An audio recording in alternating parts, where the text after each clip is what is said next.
vamos a hablar rápidamente sobre el abordaje electrocardiográfico en el síndrome isquémico coronario agudo y vamos a hablar también rápidamente sobre cuál es el estado actual en los biomarcadores en un servicio de urgencias. Y únicamente como introducción, recordarles a todos ustedes que las enfermedades cardiovasculares son un problema en salud pública en todo el mundo y hoy en día son la primera causa de morbimortalidad en casi 2/3 partes de la población. Lo que es la diabetes mellitus, la hipertensión arterial, la dislipidemia, sumado al tabaquismo, a los hábitos de alimentación, a la falta de actividad, al alto consumo de sodio y bebidas alcohólicas, pues todo esto nos va a sumar en la incidencia en el conjunto en la distribución y frecuencia de este tipo de patologías. ¿Cuáles son los números fuertes en el infarto agudo de miocardio? ¿Sí? Tenemos una suma mundial de 17 millones de muertes. Esto lo que nos está dando es que cada 2 segundos en alguna parte del mundo hay un infarto agudo de miocardio. Se encuentran previstas 20.7 millones de muertes en América para los siguientes 10 años y en México se registraron arriba de 78,000 muertes por infarto y tenemos una tasa de crecimiento anual de casi el 5%. Y bueno, ¿cuál es nuestro panorama? Tenemos el 6º lugar de hipertensión arterial con algunos lugares donde tenemos hasta el 32.6%. Tenemos el 6º lugar de dislipidemias, en algunas poblaciones hasta casi el 20%, y somos el primer lugar en obesidad, con algunas poblaciones hasta el 38%. Es importante que el médico general, el médico urgenciólogo, el médico internista, sepa definir específicamente qué es lo que va a ser la isquemia y la necrosis miocárdica. Sabemos que la isquemia miocárdica se va a deber a una disminución en la oxigenación del miocardio debido a una adecuada perfusión. ¿Qué es lo que está pasando? Ya lo presentó Carlos hace un rato. Tenemos una arteria que está parcialmente tapada, que está llevando flujo, pero no lo está haciendo de una manera adecuada. Y esto normalmente puede provocar unos síntomas, y es lo que normalmente vemos en un paciente que tiene una angina estable. Por el contrario, la definición de una necrosis o de infarto miocárdico se va a deber a una disminución brusca, ¿sí?, del flujo sanguíneo normalmente por la producción de un trombo y que esto por posterior a 20 minutos lo que nos va a producir la muerte del tejido miocárdico. Actualmente nosotros los cardiólogos dividimos el síndrome isquémico coronario agudo en 3 tipos, ¿sí? Tenemos probablemente el más grave, el que más nos preocupa, que es el infarto con elevación del segmento ST, que lo encontramos en el 28% de los casos, ¿sí? Pero en ocasiones a muchos médicos olvidan que el 72% restante, ¿sí?, estamos hablando de un infarto sin elevación o la presencia de una angina inestable. Electrocardiográficamente, ¿qué es lo más común que vemos en la consulta? Un paciente que llega al servicio de urgencias quejándose de angina, bueno, pues va a ser la presencia de las ondas TES invertidas. Normalmente son TES simétricas, ¿sí?, son TES invertidas sobre la presencia de TES acuminadas. Y por el otro lado tenemos a los pacientes que vemos con una angina estable. Normalmente estos pacientes pueden tener diferentes presentaciones. Podemos ver elevaciones transitorias del segmento ST, la inversión transitoria de la onda T, diferentes tipos de patrones en el desnivel negativo del segmento ST. Y bueno, pues ya todos conocen lo que es un dolor precordial sugerente de un infarto agudo de miocardio. Normalmente tiende a ser un dolor de carácter opresivo, de intensidad elevada, de duración arriba de 20 minutos, que tiende a irradiar hacia el cuello, hacia la mandíbula, y que bueno, muchas veces está acompañado de aforesis, de náusea, de palpitaciones. Es muy importante, sí, que los médicos de primer nivel, sí, de primera atención, estén familiarizados con los equivalentes electrocardiográficos de un síndrome isquémico coronario agudo. Saber diferenciar lo que es un bloqueo de rama derecha de una izquierda, saber identificar los diferentes tipos de bloqueos, las taquiarritmias, las diversiones y las elevaciones del segmento ST, así como identificar con electrocardiogramas seriados las inversiones transitorias de la onda T. Y bueno, pues evidentemente antes de meternos o de intentar documentar o definir un electrocardiograma anormal, pues es importante que sepan de qué se trata un trazo normal, ¿sí? Tenemos la onda P, que normalmente mide entre 80 y 100 milisegundos y se va a deber a la despolarización de ambas aurículas. Tenemos el intervalo PR, que normalmente mide entre 120 y 200 milisegundos. Tenemos la onda Q, que se va a deber a la despolarización del septum interventricular. Tenemos una onda R alta, que se debe a la despolarización del septum interventricular, de la pared libre del ventrículo izquierdo. Tenemos nuestro segmento ST, que tiende a ser un segmento isodifásico, Y tenemos nuestra onda T que se debe a la despolarización del ventrículo y que esta siempre debe ser positiva y debe ser al menos una tercera parte del complejo QRS. Es necesario saber que el electrocardiograma es una herramienta muy importante en el servicio de urgencias, pero no estamos viendo electrocardiogramas, estamos viendo un paciente que llega con un dolor torácico. Sabemos desde hace más de 20 años que el electrocardiograma únicamente tiene una sensibilidad del 49% y una especificidad del 92% de detectar un problema cardíaco. Y lo comentaba también hace un rato el doctor Carlos, ¿sí? El diagnóstico de la angina es un diagnóstico clínico. Esto se realiza a través de la anamnesis, ¿sí? Realizar una adecuada historia clínica y realizar el viejo truco de revisar al paciente, ¿sí? Siempre poner un estetoscopio. Y evidentemente con el electrocardiograma podemos detectar arriba del 90% de cardiopatía. Y bueno, vamos a entrar rápidamente a hacer algunos análisis vectoriales sobre cómo se produce la repolarización en este tipo de, o diferenciar la isquemia de la lesión de la necrosis. Si nosotros agarráramos a un perro, hiciéramos un experimento de ocluir una arteria coronaria, los primeros cambios que vamos a ver, los primeros 2 o 3 minutos, va a ser la presencia de las ondas T isquémicas. Esto estamos hablando de la inversión de la onda T, que va a tender de ser con un aspecto acuminado, simétrico, y la mayoría de las veces va a ser una deflexión negativa, pero también puede tener una deflexión positiva acuminada. Si los minutos siguen transcurriendo alrededor de los 3 o 4 minutos, lo que vamos a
Normalmente la despolarización ventricular se va a hacer de afuera hacia adentro, va a ser de epi hacia el endocardio, y la repolarización se va a hacer al revés. La repolarización se va a hacer del endo hacia el epicardio.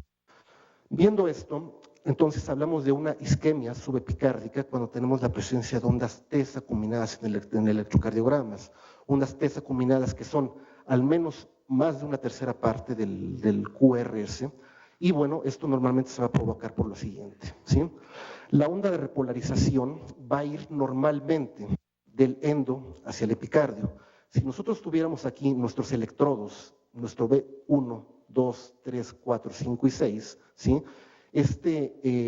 La onda de repolarización se acercaría a nuestro vector, pero como está pasando por una zona que está enferma, en donde hay una disminución del flujo, lo que va a hacer es que lo va a hacer de una manera más lenta, ¿sí? Y al pasar por esta zona lenta, lo que va a hacer es que va a retrasar, ¿sí?, la conducción, y lo que nos va a hacer una onda T acuminada. Evidentemente la isquemia subendocárdica en ocasiones es difícil de reconocer porque tenemos otras patologías que la pueden provocar, y más que ver una T acuminada tiene que ver más la morfología con el acuminado de la onda. Por el contrario, cuando hablamos de una isquemia subepicárdica, que estamos hablando de la presencia de ondas T invertidas, de la misma forma, si nosotros vemos nuestra cavidad izquierda, vemos la pared del ventrículo izquierdo, y vemos esta porción, que lo que está dañado es la porción de medio hacia afuera, que es la porción subepicárdica, la repolarización se va a ir de manera contraria. En vez de ser del endo hacia el epicardio, se va a ir del epicardio hacia el endocardio. Entonces, si nosotros tenemos nuestro vector en B5, B6, ¿sí? Este eje eléctrico se va a ir al contrario, va a pasar por esta zona que está afectada y lo que nos va a dar va a ser la onda T invertida profunda. Y bueno, aquí tenemos algunos ejemplos. Vemos un trazo en donde vemos un ritmo sinusal y donde vemos evidentemente ondas T acuminadas que van desde B1 a B6 y bueno, pues lo que podemos nosotros sospechar es que tenemos una isquemia subendocárdica anterior extensa. Tenemos otro trazo en donde, bueno, tenemos un ritmo sinusal y de la misma forma se ve evidentemente la presencia de ondas T acuminadas que van desde B2 hasta B6, que tienden a ser más de una tercera parte del QRS y inclusive están un poco más altas que es la onda QRS. Y bueno, pues lo que tenemos aquí de la misma manera es una isquemia subepicárdica anterior extensa. Vemos este trazo en donde igual tenemos un ritmo sinusal que conduce con un bloqueo de fascículo anterior y tenemos un bloqueo incompleto de rama derecha. Y bueno, también aquí de la misma forma es la evidencia en donde vemos unas ondas T invertidas de ramas simétricas profundas que están tomando B1, B2, B3 y B4. Y bueno, pues aquí lo que podemos nosotros sospechar es que este paciente tiene una isquemia subepicárdica anteroapical. Otro trazo, de la misma forma tenemos un bloqueo de fascículo anterior y bueno, pues es evidente la presencia de unas ondas T invertidas profundas de ramas simétricas que están tomando D1 a BL y van desde B1 a B6 y lo que podemos sospechar en un paciente que tiene angina de pecho, si es que tenemos una isquemia subepicárdica anterior extensa por daño probablemente de la arteria descendente anterior. Y bueno, tenemos otro trazo donde, bueno, pues es evidente que tenemos la pérdida de un vector, tenemos una zona inactivable que va desde B1 hasta B4 y aquí es muy probable que estemos hablando de un infarto, de una zona de necrosis anterior con la presencia de isquemia que va desde 1 a BL y de B1 hasta B6 y lo que tenemos es una zona inactivable, un infarto anterior con isquemia subepicárdica anterior extensa. Y bueno, hablando sobre la onda de repolarización en la presencia de la lesión, ¿sí? Como comentábamos al inicio, lo primero que vamos a encontrar al tener una arteria ocluida va a ser la onda de isquemia, que va a ser únicamente alteración en la repolarización. Conforme va pasando el tiempo, conforme van pasando los minutos, ya no únicamente va a estar tomada la onda T, sino que se va a encontrar alterado el intervalo PR, que comentábamos que es una zona isodifásica. Entonces, de la misma manera, analizando de manera vectorial esto, si nosotros tenemos nuestro septum interventricular, tenemos nuestra cavidad ventricular izquierda y tenemos una zona subendocárdica, que es la parte del medio hacia adentro, ¿sí? La repolarización va a volver a cambiar.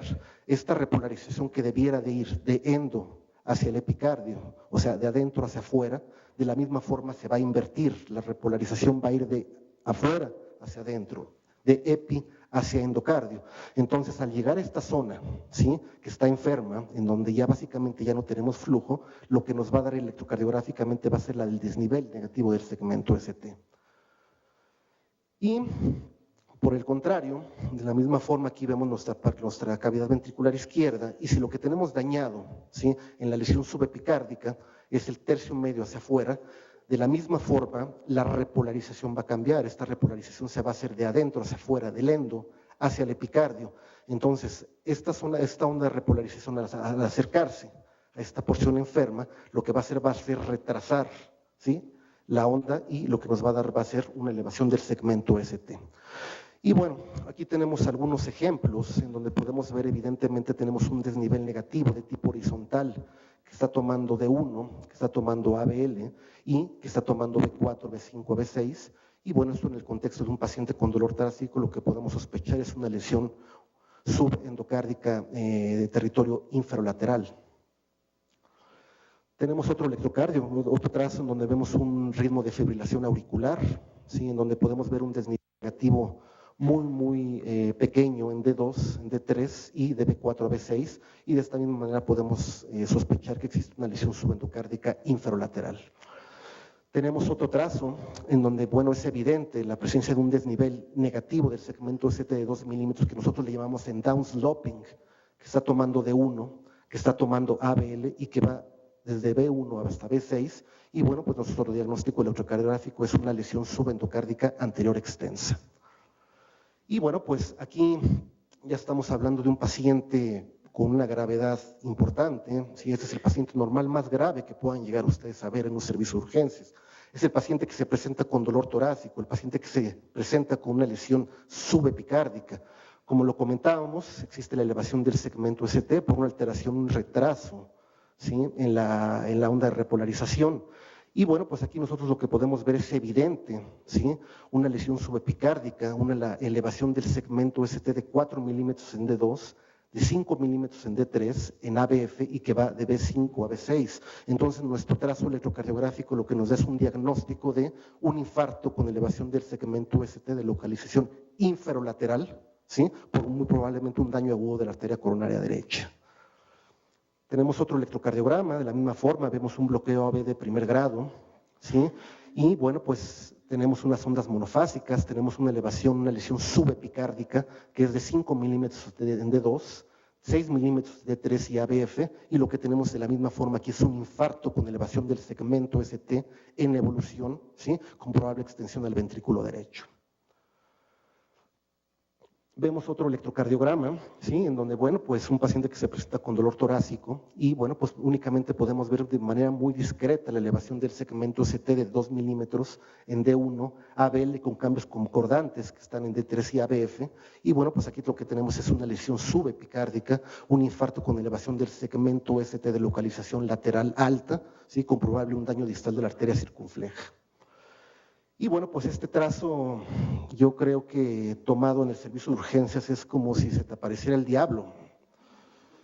Es un ritmo sinusal en donde evidentemente vemos unas ondas monofásicas, ¿sí? Vemos una importante lesión subepicárdica, que están ondas monofásicas de casi 10 milímetros que están tomando D1, ABL y desde B1 a B6. Y bueno, lo que tenemos aquí es un infarto anterior extenso, ¿sí? En evolución con un probable daño proximal de la arteria descendente anterior. Evidentemente, en el trazo electrocardiográfico, en el contexto del síndrome isquémico coronario, podemos encontrar combinaciones, no siempre vamos a encontrar nada más un patrón. Este electrocardiograma podemos ver una zona ya inactivable, es un infarto anteroapical que está tomando de B1 hasta B4, y bueno, pues lo que vemos es una zona inactivable, una zona de necrosis con una elevación del segmento ST, y bueno, pues esto es lo que nosotros debemos de descartar, es que si se trata a un reinfarto, a una probable zona neurismática en ese sitio.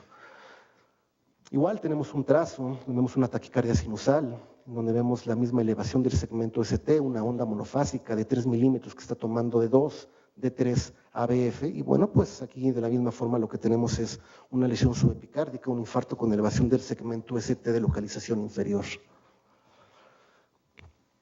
Otro paciente que también pues, está bastante malito, lo que tenemos es un ritmo idioventricular, es un paciente que ya está bloqueado, es un ritmo idioventricular acelerado con 45 latidos por minuto, es un infarto profundo en donde ya vemos un bloqueo avanzado de rama derecha y evidentemente lo que podemos ver, lo que llama la atención es la presencia de una lesión subepicárdica, la elevación del segmento ST que está tomando B1, B2, B3 y de B4 a B6, y de la misma forma lo que tenemos es un infarto anterior extenso en evolución, ¿sí? Con alteraciones, con un trastorno del ritmo, con un bloqueo avanzado. Tenemos otro trazo en donde, bueno, es evidente también la elevación, la lesión subepicárdica, las ondas monofásicas que están tomando de 1, ABL y desde B1 hasta B6, y bueno, pues eso también es un infarto con elevación del segmento ST anterior extenso. Podemos ver este electrocardiograma que evidentemente tiene mayores cosas que comentar y lo primero que llama la atención es la presencia de ectopia ventricular. Tenemos un ritmo sinusal con extrasístoles ventriculares que están presentadas en bigeminismo, que conducen con una morfología de bloqueo rama izquierda y de la misma forma podemos ver cómo tenemos la elevación del segmento que está tomando de 1, ABL, B1 y B6 y lo que tenemos es un infarto con elevación del segmento ST por una lesión subepicárdica y con la presencia de ectopia ventricular frecuente. Otro tipo de presentación que podemos tener, un paciente que llega con dolor torácico, con la presencia de una lesión subendocárdica, y bueno, pues que se presenta al servicio con una taquicardia ventricular monomórfica no sostenida de 6 latidos. Otro paciente que se presenta al servicio de urgencia en un trazo de monitor de urgencias, lo que vemos es un desnivel negativo, una lesión subendocárdica y que esta rápidamente degenera la presencia de una fibrilación ventricular. Tenemos otro trazo que, bueno, esto es un poquito ya más complejo, ¿sí? Tenemos una taquicardia que está disparando a 180 latidos por minuto, tenemos una taquicardia regular de complejo amplio, ¿sí? Y bueno, esto ya tiene un poquito más de fineza del cardiólogo, pero básicamente lo que tenemos aquí es una taquicardia ventricular monomórfica sostenida que está conduciendo con un bloqueo de rama izquierda en el contexto de un dolor torácico. Y bueno, pues evidentemente es importante decir que la isquemia nos va a llevar a la lesión, y la lesión evidentemente, si no hay una terapia de reperfusión, una terapia de autorreperfusión, lo que vamos a encontrar va a ser la necrosis. La necrosis la definimos como aquel tejido necrosado, ¿sí? Y que es eléctricamente inerte, ¿sí? Electrocardiográficamente lo vamos a ver como la presencia de ondas Q mayores al 25%, con una duración más allá de 0.04 y con la presencia en ocasiones de algunas muescas o empastamientos. Es necesario que sepan que el tejido muerto, ¿sí?, es incapaz de conducir un potencial de acción, pero sí de conducir, es incapaz de producirlo, pero sí de conducirlo. En el electrocardiograma lo que se va a registrar va a ser la presencia de ondas Q profundas o un complejo QS, ¿sí? Y aquí evidentemente ya no se encuentra únicamente dañada la repolarización, sino que no ya vamos a encontrar alteraciones de la despolarización ventricular. Aquí tenemos una imagen en donde vemos una Q característica, ¿sí?, en donde podemos ver que es más allá del 25% de la R siguiente, está con un 25% del QRS, ¿sí?, mide más de 0.04, y bueno, pues en ocasiones podemos ver la presencia de algunas muescas.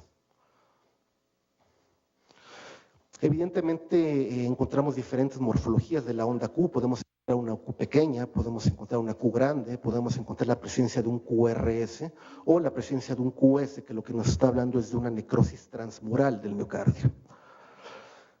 Aquí podemos ver este electrocardiograma, en donde, bueno, pues es evidente que de B1 tenemos una zona inactivable, una zona necrosada, una zona donde ya se perdió la despolarización ventricular, pero que está acompañada, ¿sí?, aparte de isquemia, ¿sí? Entonces este electrocardiograma, como lo tendríamos que describir, es que tenemos una zona inactivable, un infarto anteroapical antiguo, ¿sí?, con la presencia de isquemia subepicárdica en toda la pared anterior. Evidentemente, bueno, pues ya habíamos comentado, necesitamos realizar un diagnóstico topográfico del infarto, ¿sí? Si lo que encuentran es una onda Q en las derivaciones laterales, bueno, pues lo probable es que haya sido un infarto en territorio de la arteria circunfleja. Si encontramos ondas Q de B1 a B6, bueno, pues es muy probable que el daño ha sido en la arteria descendente anterior. Y de la misma forma, un infarto, la ondas Q en derivaciones inferiores nos podrían hablar de que hubo un daño en la arteria coronaria derecha. Y bueno, pues aquí tenemos otro trazo electrocardiográfico en donde es evidente, ¿sí?, de la misma forma vemos una zona inactivable, vemos una falta de evolución del QRS en D2, D3 y ABF, y nosotros tenemos que describir esto, sospechar como la presencia de una zona inactivable, un infarto transmural de localización inferior. Tenemos otro trazo en donde, bueno, también vemos una sonda, un complejo QS en la ausencia de R, que va de B1 hasta B3, es un QS profundo, y bueno, tenemos la presencia de ondas T invertidas que están tomando de 1 a BL y que van de B1 hasta B6. Entonces lo que tenemos aquí es un infarto anteroseptal, ¿sí?, con la presencia de isquemia subepicárdica anterior extensa.